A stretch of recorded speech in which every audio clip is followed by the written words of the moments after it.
Welcome back to the podcast. We are in it. We are in peak fundraising season. And so this episode is a mindset and tactical pep talk that you need right before getting into really the thick of it. So it's Giving Tuesday and December giving, because we know that December giving is the highest month for donations for most nonprofit organizations. So you know how I say that fundraising shouldn't be a solo sport?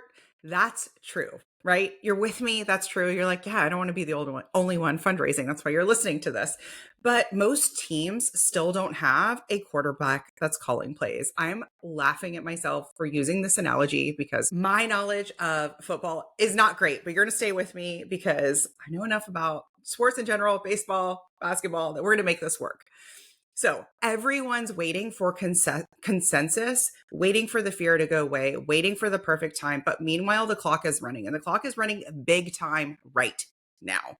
You cannot, I've been talking to a lot of people who were, like, oh, I don't know. Should we do this? Should we do that? I'm not sure. Maybe we'll just wait till next year. And what I keep saying to them is you're going to have to wait another 12 months for this time.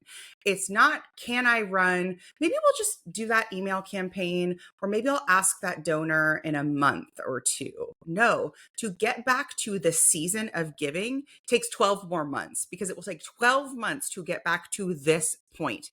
All of the other months of the year, we absolutely can fundraise, and I will support you in fundraising. But this point of the year is the inflection point in the calendar year. So it takes 12 months to get back to this perfect time. And that time is right now. So that's why it's really, really important that you treat the next few weeks as prime time for fundraising. So don't wait for that consensus. Don't wait for anything while the clock is running. So if you're like a lot of our clients, you may have already run a campaign in November, maybe even in October. Maybe you had a signature event or something like that. So you already feel like, Christina, I'm already fundraising. I've already gone to donors. They've already given. There's a lot of that already, right? And now I got to go do it again. Okay. So I want to honor that may be where you're at. Totally fine. Keep listening.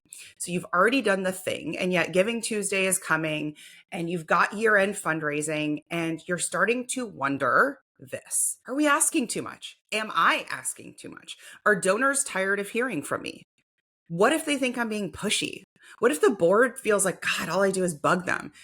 The board thinks I'm naggy. The donors think I'm naggy. Does everybody just hate us, right? You start to really go down that spiral.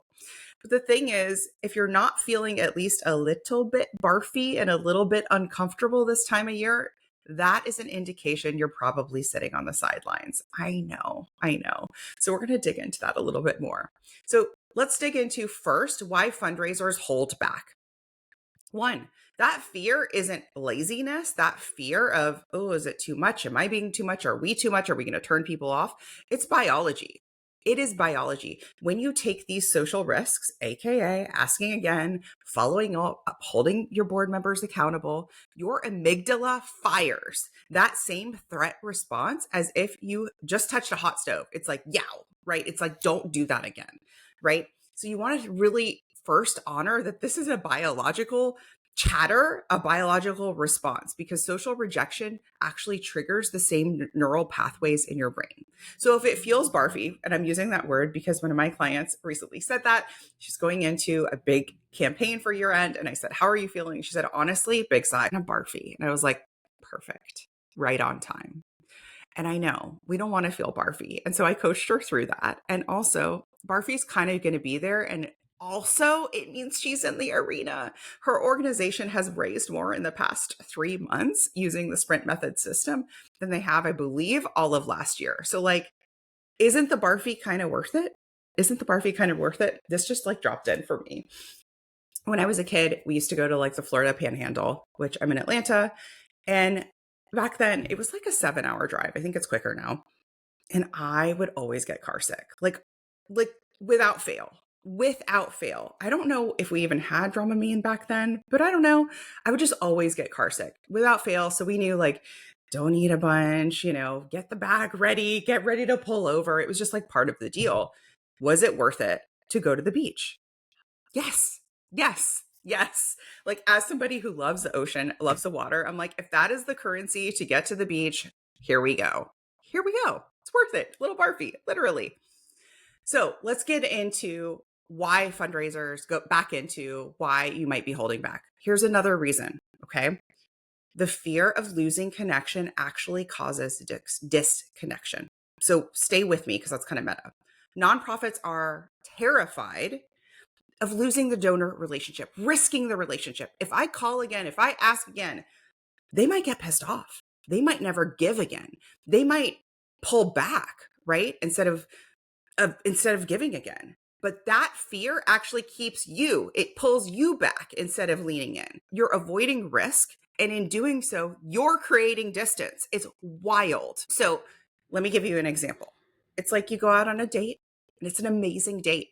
But then, like, everybody agrees. Both parties agree, right? They're like, oh my gosh, I felt such a connection with him. It was so good. I felt such a connection. It was awesome.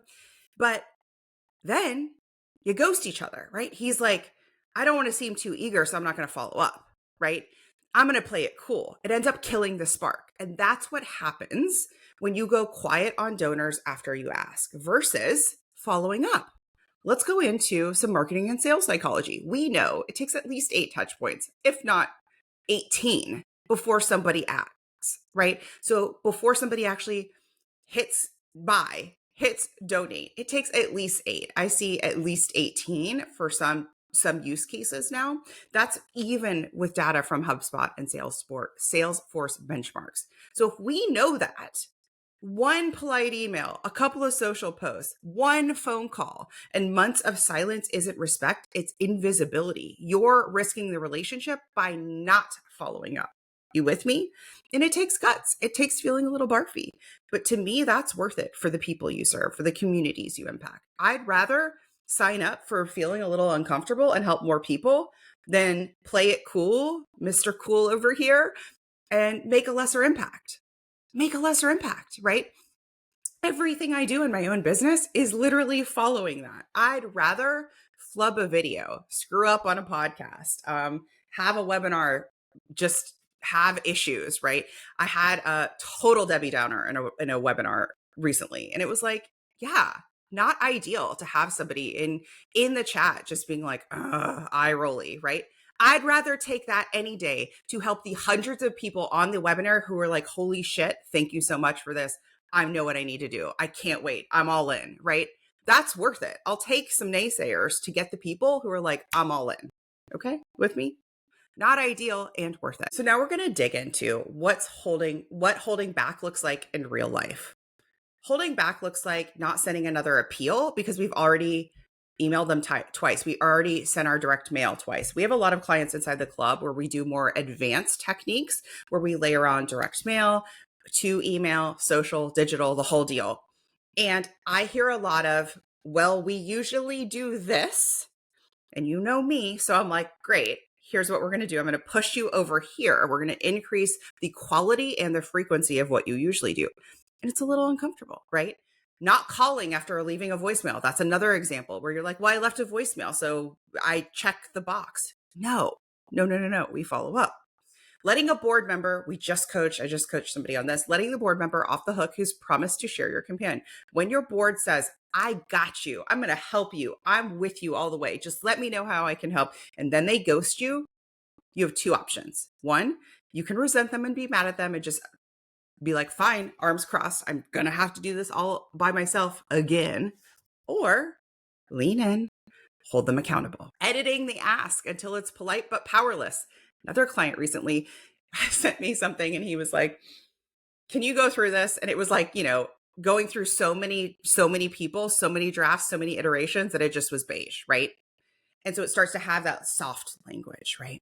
So let's dig into the psychology of how you can help mitigate this and kind of grow this skill if you notice that's happening to you. So if you've ever heard about exposure therapy, the exposure therapy effect can help you here. The more you act in the face of fear, the more your brain learns it's safe. The more you call that donor who you know you need to follow up with, but you feel nervous, but you take the action anyway, the easier that action will be again and again and again. The first time you have that accountability conversation with your board member will be the hardest. The 10th time you have it with a different board member in a different year, it will be much, much easier. So every time you pick up the phone, press send. You're actually rewiring your brain's alarm system. Courage is repetition, not luck. So if you're feeling fear right now, that's okay. It means you're expanding. It means you're growing. Homeostasis is not always growth. It's just cozy comfort. So we're going to go back to the coach's playbook here. So how to stop playing small. What should you do? If you're like, yes, I see this, now what? So first step, run a follow-up play. Following up isn't nagging, it's leadership. One of the biggest ways that you could raise another 50K plus in your year-end campaign is simply by following up. The lie that we think is I need more new donors. But unless you've squeezed the juice from your current constituents, that's not true. New donors are great. We always want to drive new traffic into your organization. That's a yes. And. But right now, if your goal is to raise another 10, 20, 50K, I want you to follow up with the donors you have. I want you to upgrade. I want you to ask and ask again. Okay. Not in a like houndy, graspy kind of way. But marketing shows that conversions happen after the second or third ask. So what could you do? You could resend emails to non-openers. You can call again. You could tell a different story angle. Don't repeat the same script that you already said. You can text donors you know personally. I love a personal goal. You can have a wide goal. Say your goal for your organization is $50,000. Hey, it's Christina. I'm personally trying to raise $2,000. I'm halfway to my goal. I'd love it if you could help. That's it. That's how you raise it. $50 at a time, $100 at a time. And then somebody will surprise you and be like, here's $500. Boom. You're almost to your goal. You with me? So one of my clients followed up, even though she felt this pit in the stomach, nervous. Should I? Coached her through that, prepped her for that follow-up call. That follow-up call unlocked a 5-figure gift. It's barfy, but it's also brilliant. Like, again, is it worth it? Yeah. The accountability huddle. Yes. So if you're bored, your staff, somebody says, I got you, and they didn't help, you have two options: resent them or lead them. Revisit the expectations, give them the scripts, give them the toolkit, make it easy to ask. Because remember, in this instance, you're the quarterback. They just need the play, not permission. They need that accountability. And I also think they need that kind of cheerleader energy or quarterback energy, whatever appeals more to you. The next thing that I want you to try is asking bigger, not softer. You're not scaring donors away by asking for a match. You're inviting them into leadership. So I had several clients now who were working on getting donor matches for their campaigns. And they've a couple of different ones. So one in particular had never asked for a donor match before. So it was completely uncharted territory. So we coached her into that process. And she has since secured a dozen donor matches. Another client said to me, I think I have somebody I can ask. I'm going to give it a shot. And that donor was absolutely delighted and said, no one's ever asked me to do that before. It was like an honor. It was an honor for them. When you're not asking your donors, you're like, they're missing out on achieving some of their philanthropic goals. Think about how good that might have felt for them to be like, shoulders back, like, I'm a donor match for this campaign. How fun. So step 3, embrace the barf. I think we've gotten through that. So just know that discomfort, that nervousness, that maybe kind of sweat, clenchy feeling is your body just trying to maintain that homeostasis. Feel it, don't fight it. But I also say, don't wait for it to leave. Expect it. Like, you're going to feel a little nervous, and that's okay. That's okay. So remember why it's worth it. This is the year end. This is our time. 30% of annual giving happens in December. 10% happens in the last 3 days of the year. I'm telling all of my clients, it ain't over till it's over. We all of them have plans for that last week of the year. You should too. If you don't have a plan, you need to reach out to me. Depending on where you're at, you need to join one of my programs or at least grab Easy Emails for Impact. Retained donors are 5 times more likely to give again. If there's any theme we're underscoring from today's episode, it's that go to the people who already know, like, and trust you. Don't be afraid to ask again. Don't be afraid to ask again, especially if it's in the same calendar year. It's okay. 26 to 30% of online gifts in December come from email. This is why we opened up Easy Emails. You're welcome to join the course at 50% off. Grab our system, our Easy Email system. Grab our our Ask Map campaign planner and all of our email templates. So if there's ever a month to risk a little discomfort in sending more emails, higher quality, higher frequency, higher converting emails, it's December. It's not the time to coast. It's the time to connect. So every time you hesitate, just remember this. The silence, like the not doing, costs connection, costs confidence, costs cash flow. The courage compounds. When I do the hard thing once and then I do it again and I do it again, I get a compound effect and I become somebody who's braver and better at doing those hard things. And that hard thing will make your organization a lot of money, and that money will help a lot of people. With me? The world doesn't need you to be polite. It needs you to be effective. It needs you to be brave. So you're not annoying donors. You're reminding them that you still exist and that the need still exists. Sometimes there is a misnomer. The donors feel, I donated and they're good. They're peachy. They got what they need. Box checked. It is your job to say, you donated. Here's what that made possible. And here's what we're going towards next. You with me? Like, here's the vision forward. Here's the new obstacle. Here's the new problem. Here's the new thing we're trying to fund. Your job is to tell them that and then invite them to give. If you don't know how to do that, I'm happy to help you do that. So if your stomach's doing flips right now, that's good. It means you care. It means you're in it. It means you're leading. Fundraising success isn't about who has the biggest list, who has the most wealthy people. It's about who has the most courage to make the next play. And who isn't waiting, who isn't staying in draft mode, who isn't prepping. So remember, you can't win from the sidelines. Remember, December, it is prime time. So really hit the gas hard. You're allowed to take time off. You're allowed to rest. You're allowed to have a beautiful holiday season. You're allowed to schedule out your social posts and your emails. But I really want you to think about, how do I create a December that is so powerful and so profitable for our organization, but that by January 1, I feel good. I feel proud of myself for what I put in, and I feel excited about what we're able to do with that funding coming into the next year. That's the energy. That's the energy of December. Okay. I will see you in the next one.